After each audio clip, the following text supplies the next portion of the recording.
4월 17일 월요일, 휴식을 취해야 하는 이유.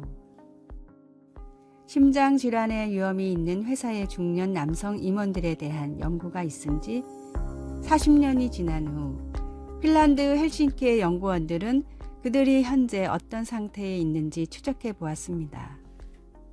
과학자들은 원래의 연구에서 찾지 못했던 어떤 새로운 사실을 발견했는데 그것은 휴가를 보냈던 사람들의 사망률이 더 낮았다는 것입니다. 일은 삶에서 꼭 필요한 부분입니다. 그것은 창세기 3장에서 하나님과 우리의 관계가 깨어지기 전부터 하나님이 우리에게 맡기신 부분입니다. 솔로몬은 일이 마음에 애쓰고 근심과 고통이라는 것을 인정하면서 하나님의 영광을 위해 일하지 않는 사람들이 하는 일이 무의미해 보인다고 기록하였습니다. 심지어 그들이 일하지 않을 때에도 앞으로 해야 할 일에 대해 생각하느라 그들의 마음은 쉬지 못합니다. 우리 역시 때로는 우리가 바람을 쫓는 것 같이 느껴질 때가 있고 일을 끝까지 마치지 못하는 우리의 무능력 때문에 좌절할 수도 있습니다. 하지만 하나님의 일의 한 부분, 곧 우리의 목적이 되심을 기억할 때 우리는 열심히 일하고 또 시간을 내어 쉴 수 있습니다. 하나님은 모든 것을 주시는 분이기에 우리는 그분을 우리의 공급자로 신뢰할 수 있습니다. 솔로몬도 그 사실을 인정하며 그분께서 주시지 않고서야 누가 먹을 수 있으며 누가 즐길 수 있겠는가 라고 했습니다. 이 사실을 우리 스스로에게 상기시킬 때 우리는 그분을 위해 부지런히 일할 수 있으며 또 쉬는 시간을 가질 수 있습니다. 말씀, 사람이 해 아래에서 행하는 모든 수고와 마음에 애쓰는 것이 무슨 소득이 있으랴. 전도서 2장 22절.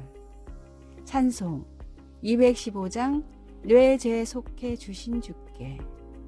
기도, 하나님은 제가 하는 모든 일의 의미와 목적을 주십니다. 감사합니다. 아멘.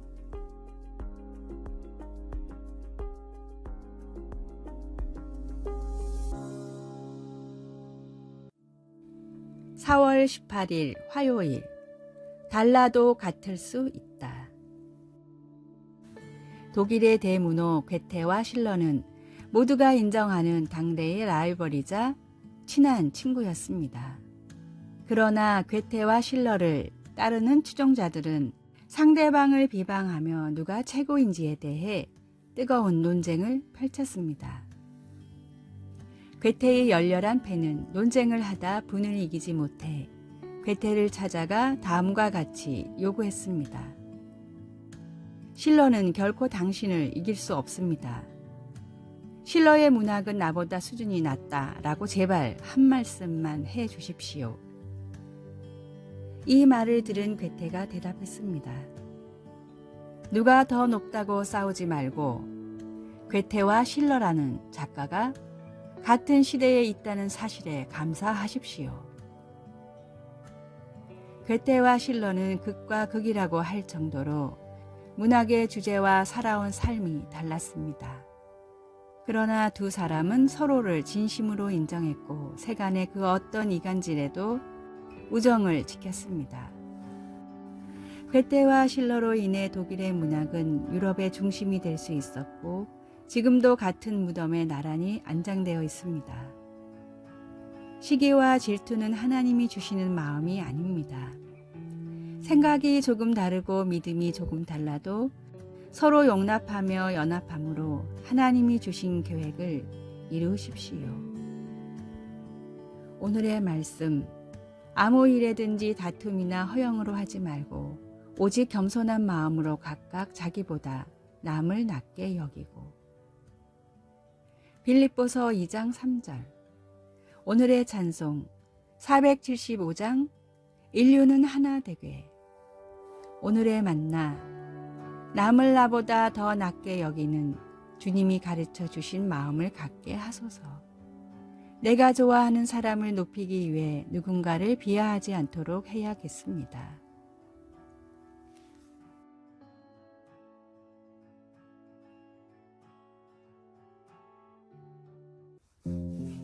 (4월 19일) 수요일 완전히 드러내심.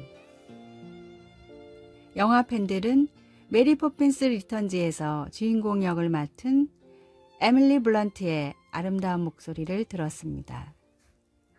그런데 놀랍게도 에밀리의 남편은 결혼 4년째가 되어서야 그녀의 노래 실력을 처음 알게 되었다고 합니다. 남편은 아내의 노래를 처음 듣고는 깜짝 놀라 도대체 내게 언제 말하려고 했지? 라고 생각했다고 한 인터뷰에서 털어놓았습니다.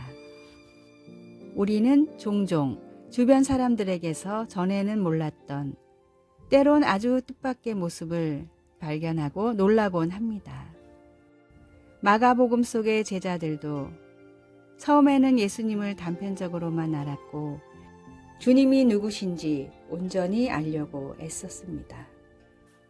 그러나 그들이 갈릴리 바다에서 예수님을 만났을 때 주님은 자연을 다스리는 능력을 보이시면서 자신을 더 많이 드러내셨습니다.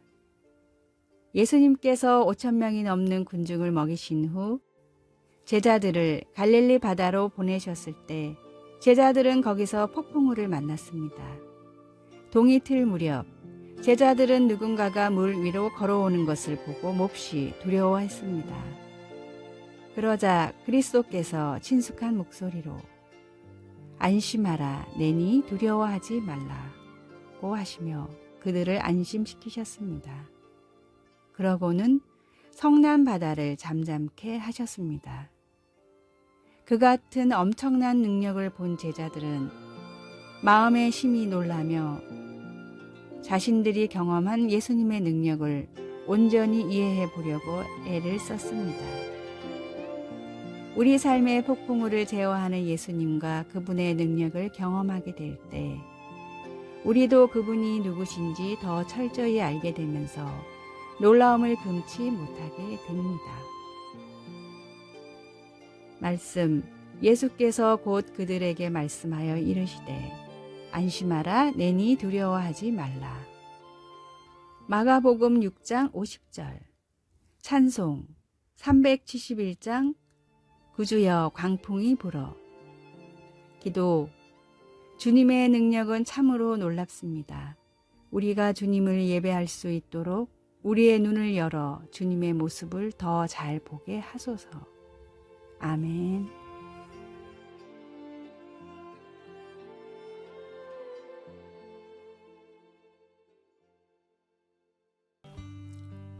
(4월 20일) 목요일. 버릴 것이 없는 삶. 필리핀 사람들은 코코넛 열매가 열리는 코코스 야자를 아낌없이 주는 나무라고 부릅니다. 열매인 코코넛에는 가장 중요한 물이 들어 있습니다. 코코넛 워터라고 불리는 이 물은 수분 외에도 충분한 전해질과 무기질이 들어 있어 영양학적으로도 뛰어납니다. 미용과 건강을 위해 물 대신 코코넛 워터만 먹는 사람이 있을 정도입니다. 필리핀 사람들도 코코스 야자만 있으면 근처에 우물이 없어도 목말라 죽을 일은 없다고 생각합니다. 물을 먹고 난 뒤 코코넛의 안쪽을 긁어보면 흰 과육이 있어 배를 채울 수 있고 남겨진 껍질을 짜내면 기름을 얻을 수 있습니다. 남겨진 찌꺼기는 말려 땔감으로 쓸 수 있고 가지는 잘 말려 얹기만 해도 훌륭한 지붕이 됩니다. 겨울이 없는 필리핀에서는 야자나무만 있어도 집을 짓고 물 걱정 없이 살아갈 수 있습니다. 정말로 뿌리부터 열매, 잎 하나까지 그냥 버리는 것이 없기에 필리핀에는 코코스 야자 같은 사람이 되라 라는 속담이 있습니다. 하나부터 열까지 도움이 되는 사람처럼 우리의 삶도 모든 순간이 하나님이 기뻐하시는 복음의 재료로 사용되면 좋겠습니다. 주님의 사랑 때문에 우리가 다른 이를 사랑할 수 있는 것처럼 우리에게 모든 것을 아낌없이 베풀어 주신 주님으로 인해 되도록 많은 것을 이웃과 나눌 수 있습니다. 모든 것이 주님의 은혜임을 고백할 때 이런 일이 가능해집니다. 주님이 주신 모든 것으로 주님을 예배하며 복음을 전하는 코코스 야자 같은 성도로 살아가십시오. 오늘의 말씀, 그의 신기한 능력으로 생명과 경건에 속한 모든 것을 우리에게 주셨으니 이는 자기의 영광과 덕으로서 우리를 부르신 자를 알므로 말미암음이라. 베드로후서 1장 3절. 오늘의 찬송 317장 내 주 예수 주신 은혜. 오늘의 만나, 제 삶의 모든 순간이 빠짐없이 하나님을 기쁘시게 하게 하소서. 주님이 주신 모든 것으로 주님을 예배하며 복음을 전합시다.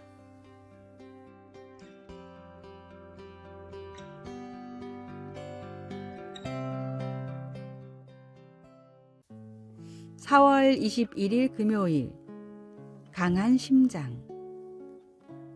폴 브랜드 박사는 필립 얀시와 함께 쓴 나를 창조하신 하나님의 손길이란 책에서 다음과 같이 말했습니다.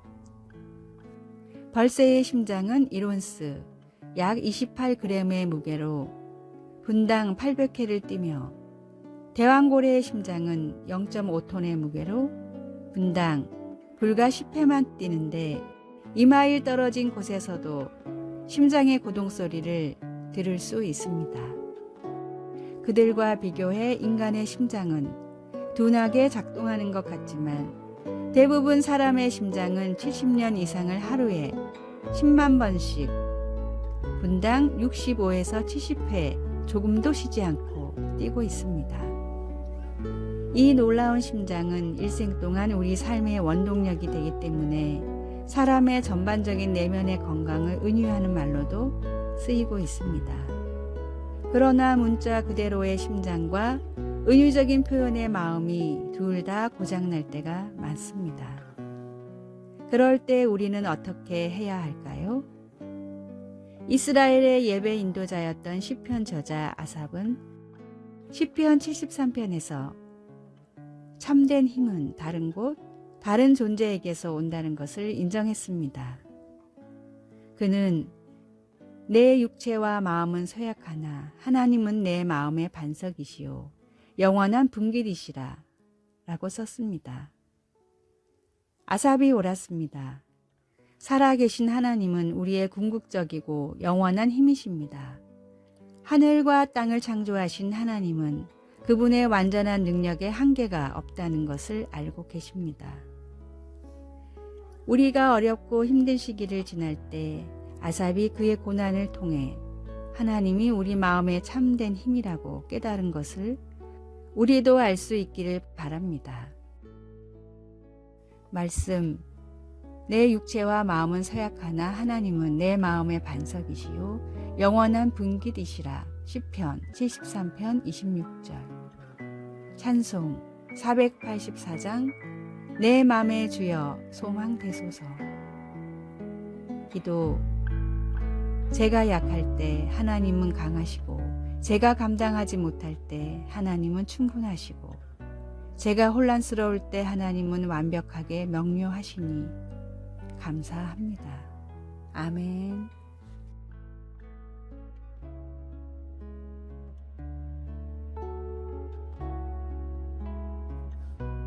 아래의 빨간색 글자 구독을 누르시어 더 많은 전도의 열매를 맺으시기를 기도합니다.